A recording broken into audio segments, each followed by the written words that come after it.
Au sommaire de cette édition d'information, les festivités des Nouvel An, célébrées différemment compte tenu des moyens de chaque famille dans la ville de Béni. Les personnes déplacées vivant dans cette ville dépourvues de tout ne se contentent que de la bonne santé et ne désirent que le retour de la paix dans leurs villages respectifs. Vous allez entendre quelques-uns dans ce journal. L'administrateur du territoire d'Arou dresse un bilan plutôt positif de la situation sécuritaire en 2024 dans sa juridiction. Le colonel Richard Mbambi Kingana, qui l'a dit hier à Radio Kapi, reconnaît cependant quelques cas de meurtre et de la criminalité urbaine enregistrés l'année dernière. Il est à suivre dans ce journal. Le ministère de la Justice a révélé qu'une somme de 50 millions de dollars américains est dorénavant mise à la disposition du Frivao pour l'électrification de la ville de Kisangani. C'est dans un communiqué qu'il a diffusé depuis le 21 décembre dernier. Pour en parler, nous recevons dans ce journal le député national Théovel Lotika, l'une des personnalités ayant plaidé cette cause. Bienvenue à ce journal. Au Nord Kivu, la fête du Nouvel An est différemment célébrée dans la ville de Béni. Pour ces premiers jours de l'année, plusieurs familles se sont bien préparées pour partager des repas, des convivialités, effectuer des sorties dans des hôtels et d'autres lieux publics. Cependant, les déplacés se contentent seulement de la bonne santé car n'ayant rien à partager. Guylaine Kassassia a visité certaines familles. Voici son reportage. Au site des déplacés de Kassabignolé, où vivent une dizaine de familles, c'est un silence qui règne. La plupart des déplacés sont allés au culte pour prier Dieu, nous dit cette mère des 10 enfants venue de Kainama il y a 2 ans que nous rencontrons en train de nettoyer un morceau de peau de vache pour préparer et dit n'attendre que le retour de la paix pour pouvoir retourner dans son milieu d'origine. La fête nous est arrivée dans cette douleur de chaque jour. J'arrange la peau de bœuf que voisin m'a apporté. Je n'ai même pas de farine pour en faire un repas. Peut-être que jusqu'au soir, une autre personne de bonne volonté peut nous arriver et nous apporter de la farine. Notre souhait, c'est le retour de la paix dans notre village.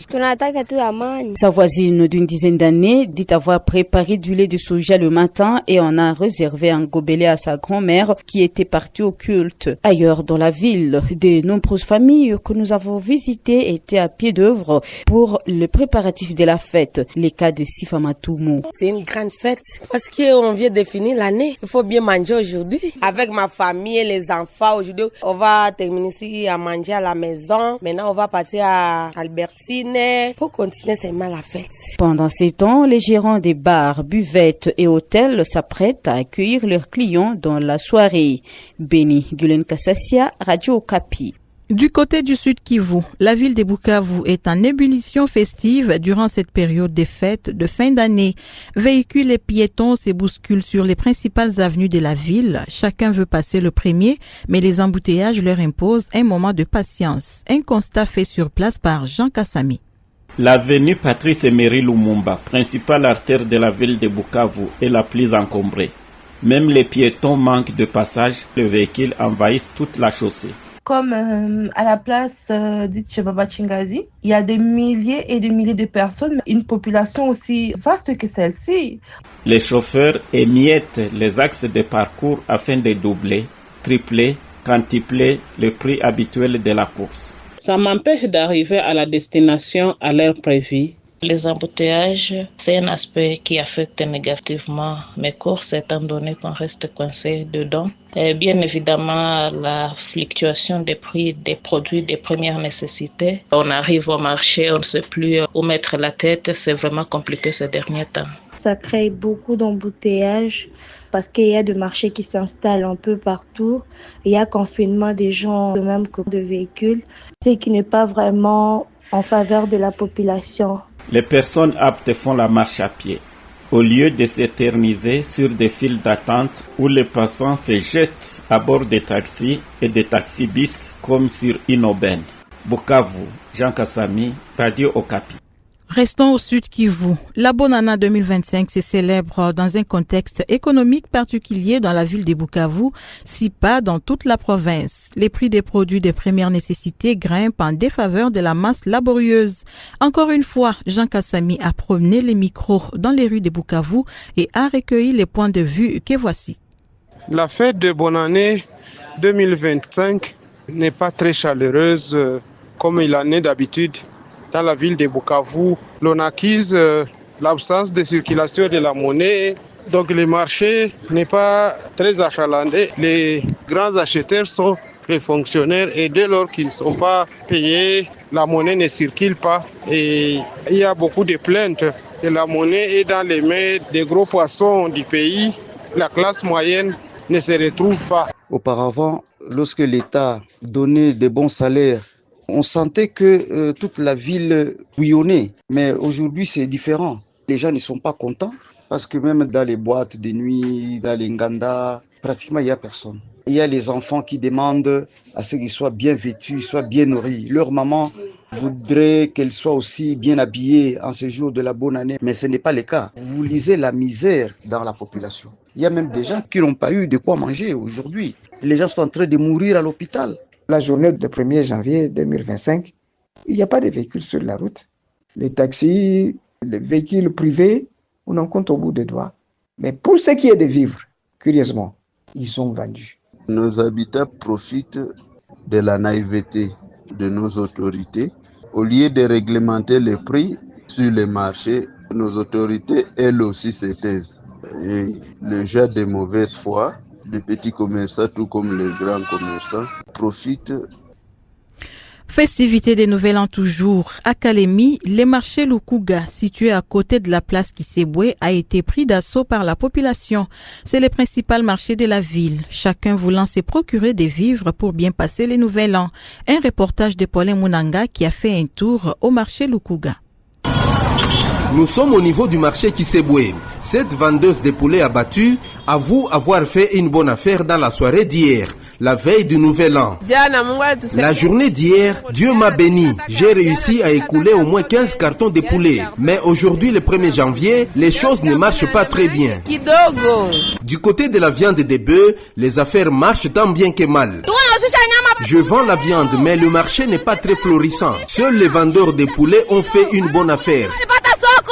Les rayons réservés aux poulets sur pied au niveau du marché est très sollicité, témoigne l'un des vendeurs. Quant aux vêtements, ils ne s'écoulent pas facilement. Plusieurs personnes privilégient la nourriture, explique cette vendeuse de vêtements. Cette fois-ci, je vendu pour 50 000 francs congolais seulement. Les gens sont concentrés sur la nourriture. Ils achètent difficilement les habits. Le constat fait au niveau du marché Lukuga de Kalemi est que les prix de produits de première nécessité n'ont pas baissé malgré la promesse du gouvernement. Kalemi, Paulin Munanga, Radio Okapi.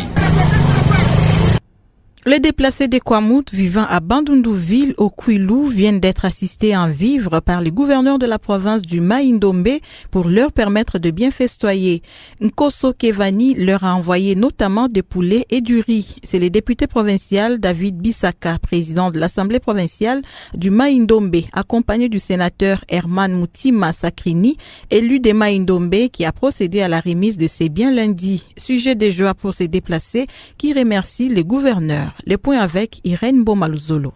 Cette assistance accordée aux déplacés de Kwamout basés à Bandundu-Ville est essentiellement constituée de cartons de poulet, des sacs de riz, des boîtes de tomates et tant d'autres vivres. C'est une dotation du gouverneur de la province du Mai-Ndombe, Lebon Kosokevani. Pour le vice-président de l'Assemblée provinciale du Mai-Ndombe, qui est l'envoyé spécial de l'autorité provinciale, cette initiative est une réponse directe aux appels à l'aide lancés par ces personnes en détresse. C'est là pour leur permettre de bien passer les festivités de fin d'année. Satisfaits, les bénéficiaires remercient leurs bienfaiteurs pour ce geste d'amour posé en leur faveur. Nous lui remercions avec son geste qu'il a essayé de songer à nous, puisque ça fait longtemps, depuis 2022, on n'a rien réalisé pour nous. Et aujourd'hui, c'est une chose là étonnante. Nous avons vécu avec 2 ou 3 gouverneurs là-bas qui n'ont même pas pensé à nous. Et lui qui est entré aujourd'hui au pouvoir, il pense directement aux déplacés de Kwamout.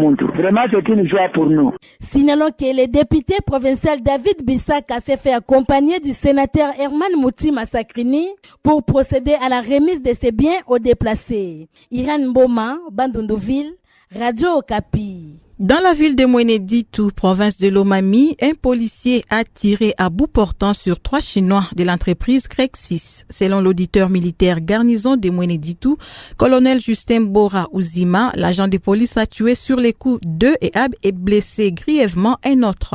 Le mobile du crime n'est pas encore connu, mais des témoins parlent d'une dispute autour de la viande d'un bœuf tué à l'occasion des festivités de fin d'année. Le présumé meurtrier est en fuite et les autorités locales redoutent l'impact de cet incident sur la poursuite des travaux de modernisation de 4 km de la RN1. Le maire de la ville, Gérard Chibanda Kabwe, a confirmé les faits et a promis de s'exprimer prochainement. À Ituri, je le disais au sommaire, l'administrateur du territoire d'Aru dresse un bilan plutôt positif de la situation sécuritaire en 2024 dans sa juridiction. Dans une déclaration faite à Radio Okapi ce mercredi 1er janvier 2025, le colonel Richard Mbambi Kingana déclare qu'au-delà de quelques cas de meurtre et de la criminalité urbaine enregistrés l'année dernière, la paix règne plutôt sur toute l'étendue de son entité. Il encourage la population à œuvrer pour le développement du territoire en évitant des conflits inutiles. Le commissaire supérieur principal Richard Mbambi Kingana l'a dit au téléphone de Sadiki Aboubakar. Il est vrai que nous avons connu des hauts et des bas. Avec la frontière sud-soudanaise, ça nous cause un peu de problèmes parce que il y a des moments où les malfrats quittent le Sud-Soudan, entrent ici, traversent, vont même en Ouganda. Le seul coin où nous connaissons de temps en temps la présence des groupes armés, c'est du côté de Ndo, où des groupes armés passent des Maïki pour aller vers Djougou et vice-versa. Mais la partie de la rivière où l'eau est calme, c'est là où vous allez trouver des crocodiles. C'est là où vous allez trouver des serpents venimeux. C'est pour dire quoi? Aru se caractérise par une paix de manière générale, oui, c'est vrai, mais nous devons toujours faire attention. Nous devons agir ensemble. La population doit collaborer toujours avec sa police, avec son armée, avec ses services de sécurité. Parce qu'un voleur, un malfrat, un assassin, quand il arrive, il ne passe pas nous chez les commandants, il ne passe pas nous chez l'administrateur du territoire, il passe nous à la cité, il passe nous dans un hôtel. Autre nouvelle, 3 morts et une dizaine de maisons incendiées. C'est le bilan provisoire d'un conflit frontalier et d'exploitation entre 2 localités, Bosso Ngwanza et Bosso Alama, dans le groupement Bobende Mwera, secteur des Gambalo, territoire des Bassankoussou, dans la province de l'Équateur. Cette information est livrée par l'acteur politique Junior Bompongo et confirmée par des sources concordantes. Il appelle les autorités, tant provinciales que nationales, d'intervenir rapidement pour mettre fin à cette situation qui prend des allures inquiétantes. On écoute Junior Bompongo, joint par Grace Amzati. Par ce message, je souhaite déplorer la situation qui se déroule dans le territoire de Bassankoussou, secteur de Gombalo, groupement de Bobende Mwera, entre les populations de 2 localités respectivement, que je cite, Bossalama et Bosso Ngwanza. Depuis les nuits du 30 jusqu'au 31 décembre de l'année écoulée, la population vit dans une psychose très inquiétante, où un exploitant forestier non encore identifié a essayé de franchir les limites du territoire en provenance de la localité de Bossalama. Ainsi, partant de cette situation, il y a eu des incendies des maisons, il y a eu les morts d'hommes et aussi les cas de blessés. Donc, partant de cette situation que nous déplorons, en cette période de festivités, et nous sollicitons l'implication immédiate des autorités politico-administratives d'assurer la sécurité pour mettre hors tout état de nuire à la quiétude de cette communauté. Au vice-premier ministre de l'Intérieur, Sécurité et Affaires coutumières de diligenter une enquête afin que les commanditaires de cette situation soient tenus pour responsables. Les entreprises minières opérationnelles dans la province de la Chopo se trouvent dans l'irrégularité. Alors qu'elles ne détiennent que des permis de recherche, elles se lancent cependant dans l'exploitation. Le ministre provincial chargé des mines l'a révélé mardi au cours d'une entrevue avec la radio Okapi. Afin de réglementer ces secteurs, Thomas César Messemo envisage une descente sur terrain au cours de la 2e quinzaine du mois de janvier en cours. Les explications avec Jacques Moukonkole.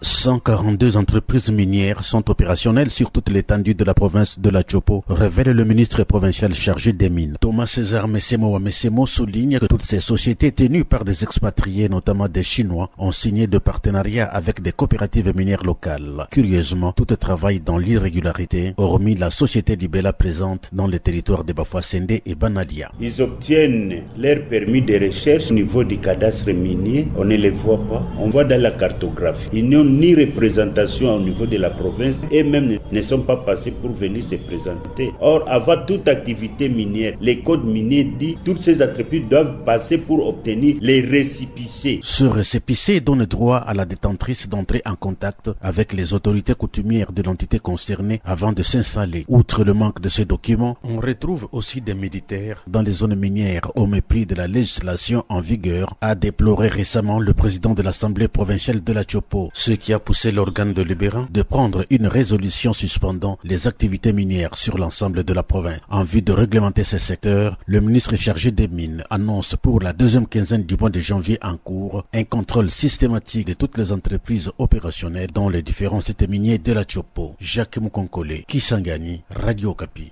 Le président Alassane Ouattara a annoncé les départs des forces françaises de la Côte d'Ivoire. Mardi, lors de son traditionnel message de vœux du Nouvel An, il a précisé qu'il s'agissait d'un retrait concerté et organisé. Ce retrait sera suivi de la rétrocession du 43e bataillon d'infanterie de marine des ports Boué aux forces armées ivoiriennes dès ce mois de janvier avec un nouveau nom attribué à l'unité. Le chef de l'État ivoirien a exprimé sa confiance en la capacité de son armée à assurer la sécurité nationale du pays. Un communiqué diffusé par le ministère de la Justice depuis le 21 décembre dernier fait état de 50 millions de dollars américains mis à la disposition du Frivao pour l'électrification de la ville de Kisangani.